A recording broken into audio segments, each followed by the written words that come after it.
Amém, amados. Amém, igreja. Como meu tio Hélito estava orando ali logo no começo, comigo, né, orando, pedindo ao Senhor para que eu estar aqui na frente ministrando não fosse apenas um motivo de temor, e às vezes até tremor, mas fosse um motivo de alegria. E o Senhor tem colocado isso no meu coração, essa alegria de estar tendo a honra, né, de falar para a vida dos irmãos um pouco do que o Senhor colocou no meu coração.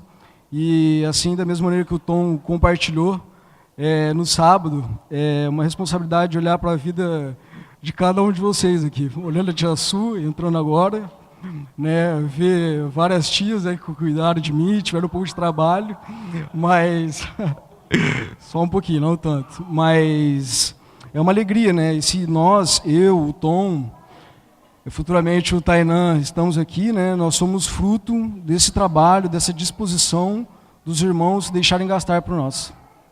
Amém? Jesus, obrigado por tudo quanto tu tens falado, feito por nós, Senhor Jesus, na vida do teu corpo, da tua igreja. Senhor Jesus, eis-me aqui, Pai, para fazer a tua vontade, falar, Senhor Jesus, a respeito do que tu queres.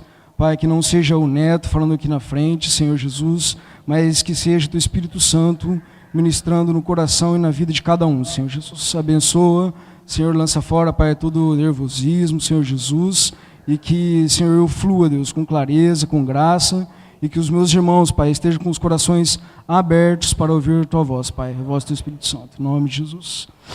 Amém, amados. No acampamento que nós tivemos, né, eu fiquei na responsabilidade de compartilhar ali a respeito do versículo de Hebreus 12:1, né? E eu queria ler com vocês. Portanto, todo mundo já...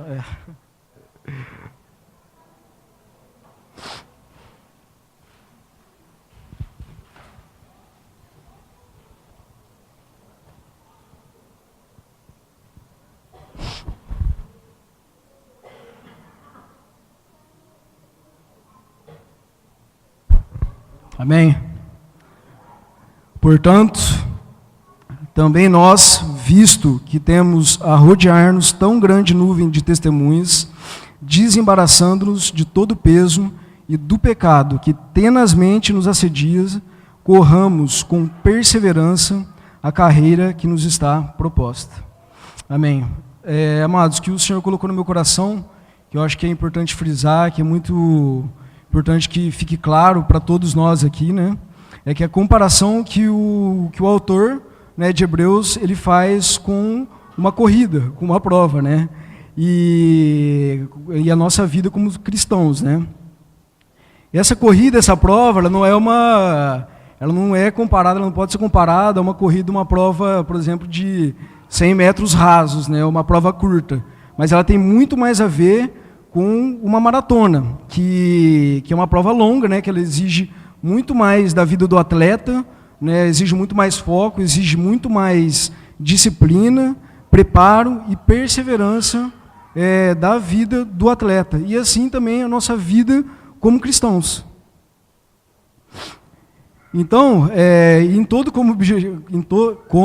objetivo, como em toda competição, nossa vida como cristãos, ela tem... Né, a nossa carreira, que o autor se dirige aqui, ela tem um início, ela tem um meio e ela tem um fim. E o início, como eu já havia compartilhado com os irmãos, é que é quando nós recebemos o Evangelho de Jesus. Nós entendemos que nós somos pecadores e que sem Jesus não existe esperança por uma vida eterna. Não existe esperança para uma vida eterna. Não existe esperança de nós alcançarmos a reconciliação com Deus. E a partir desse entendimento, né, nós temos a necessidade de obedecer a um chamado, uma ordem do Senhor para as nossas vidas, que está deixado com muita clareza, né, que é de nos arrependermos e logo em seguida sermos batizados para que possamos receber o Espírito Santo da promessa, que é quem torna o desenvolvimento dessa nossa salvação possível. Então eu queria ler com os irmãos também, um versículo muito conhecido de todos, né, Atos 2, 37 e 38.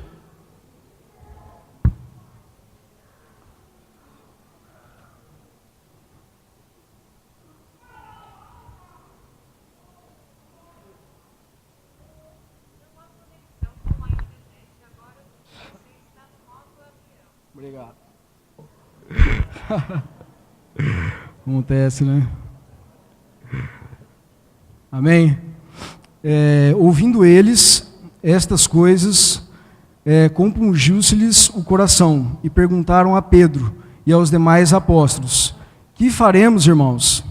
E Pedro respondeu-lhes: arrependei-vos e cada um de vós seja batizado em nome de Jesus Cristo para a remissão dos vossos pecados e recebereis o dom do Espírito Santo.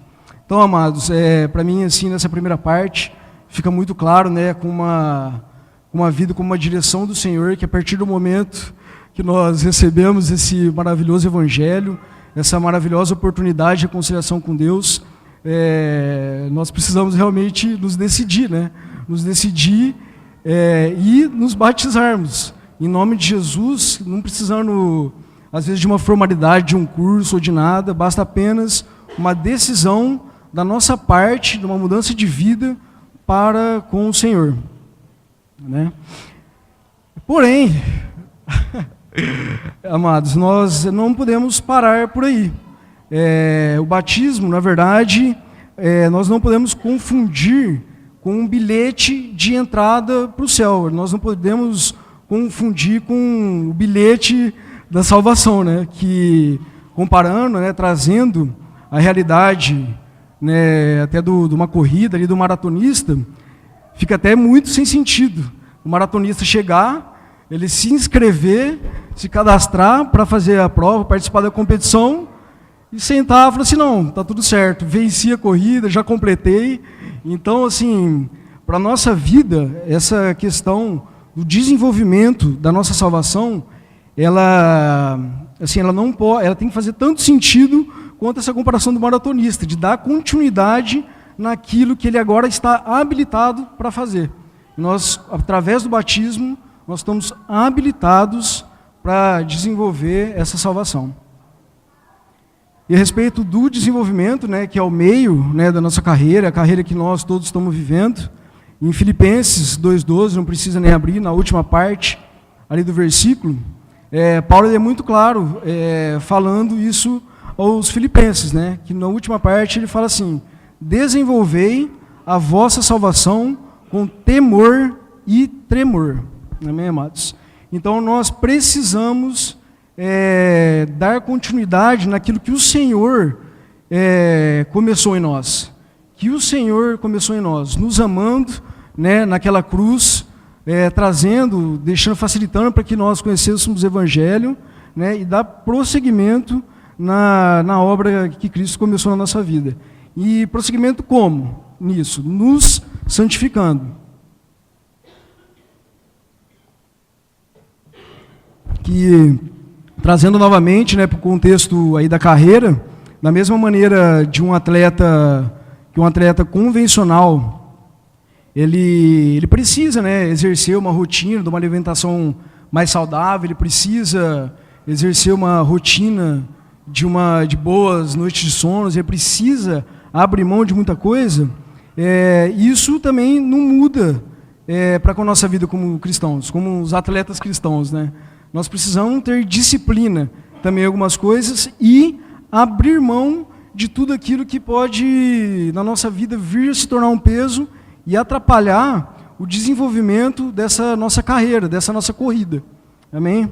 E o que pode ser peso, né? Eu estava até assim meditando, no retiro de jovens, foi muito falhado assim, né? Deus tocou no coração, e a respeito de um contexto, né, mais da juventude, que todo mundo acha, falou do mau uso, por exemplo, do celular.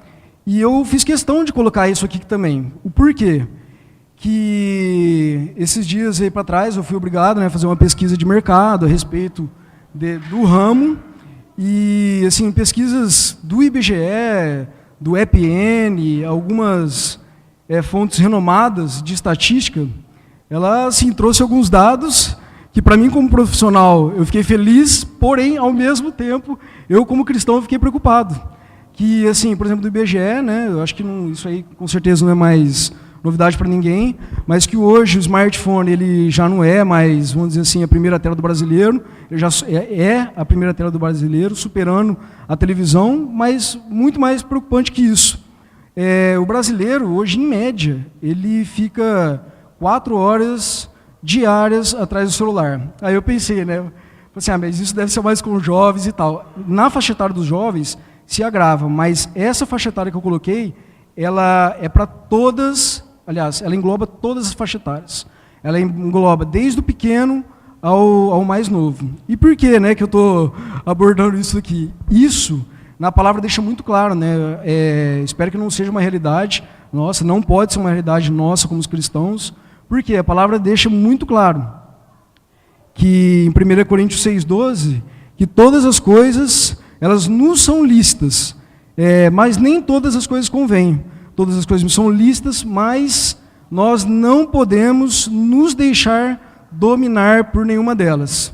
Amém, amados? Então, isso aqui foi só, né, um exemplo, mas nós temos N exemplos, né, de distrações com a tecnologia que são mais claras para nós, mas esses pesos, eles podem vir nas nossas vidas também de uma maneira muito mais sutil. Por exemplo, seja em questões do trabalho, né? Como no texto de Lucas 10, 38. Os irmãos podem abrir, eu vou ler com os irmãos.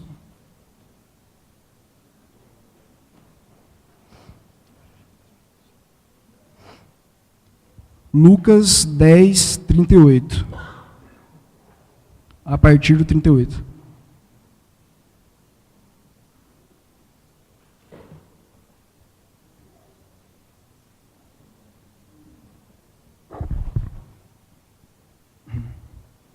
Amém? Indo eles de caminho, entrou Jesus num povoado, e certa mulher, chamada Marta, hospedou na sua casa. Tinha ela uma irmã chamada Maria, e esta quedava-se assentada aos pés do Senhor, a ouvir-lhe os ensinamentos. Marta agitava-se de um lado para outro, ocupada em muitos serviços.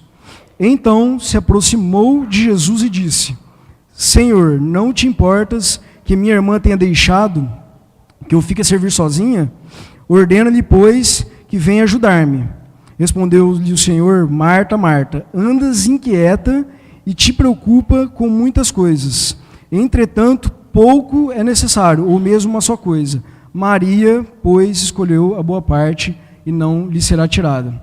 Então, amados, esse foi um exemplo assim que o Senhor trouxe, né, um exemplo muito claro na palavra de Deus a respeito assim das nossas ocupações, do cotidiano, e que muitas vezes, infelizmente, é exemplo de Marta, né, a começar de mim, nós nos pegamos agitados, nós nos pegamos preocupados, nós nos pegamos muitas vezes andando de um lado para outro, ansiosos com a nossa vida, com as circunstâncias do nosso cotidiano.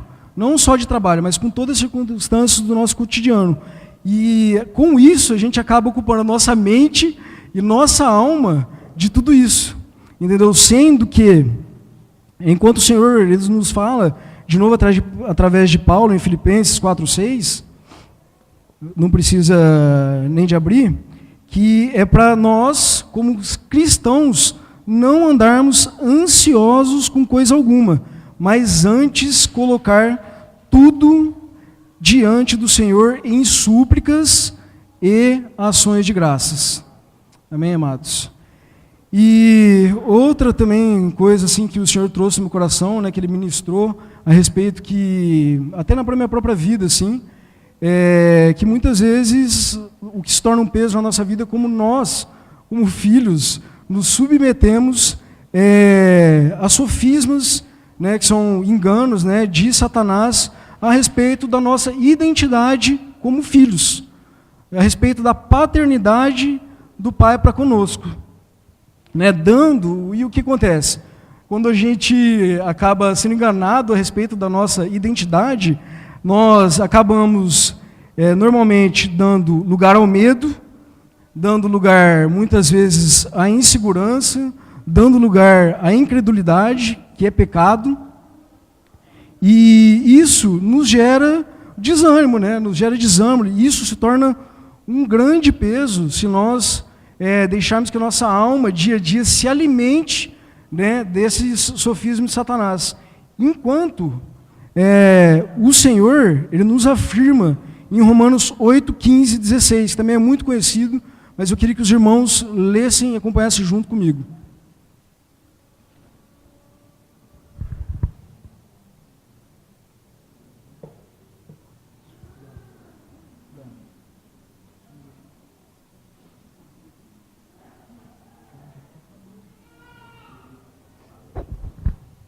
Não, voltou.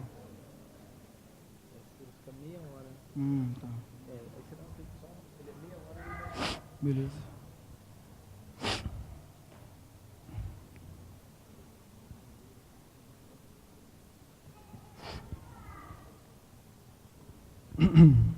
Amém? Porque nós não recebemos espírito de escravidão, para outra vez estarmos atemorizados, mas nós recebemos o espírito de adoção de filhos, pelo qual podemos clamar, Abba, Pai. O mesmo Espírito, o Espírito Santo, testifica com o nosso espírito que somos filhos de Deus. Amém? Aleluia, Jesus. Oh, Jesus. Aleluia, Deus. E assim, amados, esse foi 3, né, que o Senhor me trouxe mais forte no meu coração a respeito do peso que o diabo muitas vezes usa para nos desviar do foco. E um grande, né, coisa que o Senhor me revelou no decorrer da semana, meditando na palavra, que tudo na nossa vida que tome relevância, que tenha alguma relevância perante a Cristo na nossa vida, ele se torna um peso na nossa caminhada. Seja no tempo perdido com rede social, celular, seja, né, numa vida agitada, numa mente conturbada, com as circunstâncias da vida, seja trabalho, emocional. Isso acaba nos deixando a nossa vida com o Senhor enfraquecida. É natural do ser humano, né, ter a mente enfraquecida, sendo desanimado, né, na carreira, nossa vida devocional, seja deixando nós suscetíveis a partir daí, né, ao pecado, porque a partir do momento que ele mina a nossa vida com Deus, mina a nossa vida diária, a nossa confiança, a nossa paternidade, isso é com o mesmo objetivo, de nos deixar suscetíveis ao pecado e a desviar do caminho. Seja esse pecado começando numa pequena mentira, seja muitas vezes na maledicência com os nossos irmãos, seja na avareza.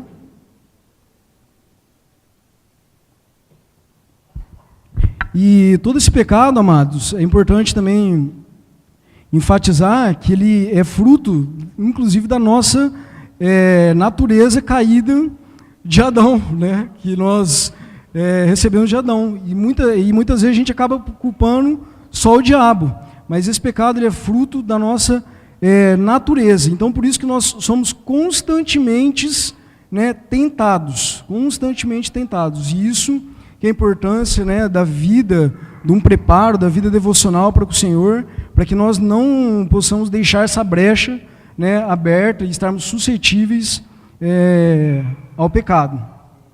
Porém, amados, até olhando assim, né, na palavra a respeito da nossa natureza, acaba que às vezes a gente entra até em desespero, né? Meu Deus, nossa natureza caída, muito difícil, né? Realmente, N situações das nossas vidas, a não pecar. Porém, o Senhor traz uma palavra de muito conforto e ânimo para toda a nossa vida, que é a palavra que fala assim, né, que nós não devemos desanimar. E o porquê? Porque não temos sumo sacerdote que não possa compadecer-se das nossas fraquezas. Antes, ele foi tentado em todas as coisas, a nossa semelhança como homem, mas sem pecado. Acheguemo-nos, portanto, confiadamente junto ao trono da graça, a fim de recebermos misericórdia e acharmos graça para socorro em ocasião oportuna. Aleluia, Jesus. Pai, obrigado, Deus, por tudo que Tu fizeste por nós, Senhor Jesus, que além da vida, Pai, que Tu nos deste, Senhor Jesus, Tu nos deste condição, Senhor Deus, de vencer o pecado, Senhor Jesus. Muito obrigado, Deus. Então, amados, o que o Senhor veio falando comigo foi nessa questão, né, do peso, que é o que nos gera, muitas vezes, essa brecha para Satanás. E por último, e não muito importante no versículo, e não menos importante no versículo, nós precisamos estarmos perseverantes para que nós alcancemos o fim dessa carreira, nós alcancemos o objetivo dessa carreira, que é recebermos a coroa da vida, né? E a respeito dessa perseverança, o Senhor também me levou a um texto muito claro a respeito da perseverança, né, no que nós devemos estar perseverantes, que é de Romanos 12. Os irmãos nem precisam abrir se não quiser, só para finalizar, que fala assim: regozijai-vos na esperança, sede pacientes na tribulação e na oração perseverantes. Amados, muitas vezes a gente nos pegamos, né, desanimados, nos pegamos olhando para a circunstância, mas nós precisamos ter a verdade do Senhor, que ela dissipa com toda a treva, com toda a mentira, né, regozijando na carreira, na recompensa que nos está proposta, que é uma vida eterna com o Senhor, sendo constantes, amados, na oração, na disciplina, né, da oração, da leitura da palavra, no nosso devocional, buscando um preparo, no se encher do Espírito Santo, e pacientes na tribulação, amados. Trazer à mente que a nossa leve e momentânea tribulação aqui na terra, ela é passageira, mas resultará para nós eterno peso de glória. Amém? Amém, Jesus. Obrigado, Pai, pela Tua palavra, por tudo, Senhor Jesus, o quanto Tu fizeste, Senhor, por nós. Pai, pela palavra que Tu entregaste, Senhor Jesus, ao meu coração, que ela encontre, Deus, guarida, Senhor, no coração, na vida dos meus irmãos, Senhor Jesus. Pai, que sejamos cheios, Deus, Pai, do Teu Espírito Santo, que sejamos, Pai, animados, Senhor Jesus, a dar, Senhor Jesus, prosseguimento na carreira, na Tua obra, Senhor Jesus, que Tu nos habilitaste, Senhor Jesus, com o Teu Espírito Santo, Deus. Pai, eu Te agradeço por essa família, Senhor Jesus, a qual, Pai, eu pertenço, Senhor Jesus, essa enorme família de amor, Pai, de graça, de misericórdia, que Tu continue, Deus, provendo as nossas vidas, Pai, em toda misericórdia, Deus, em todo amor, em toda graça, Deus. Em nome de Jesus, obrigado, Deus. Amém, Jesus.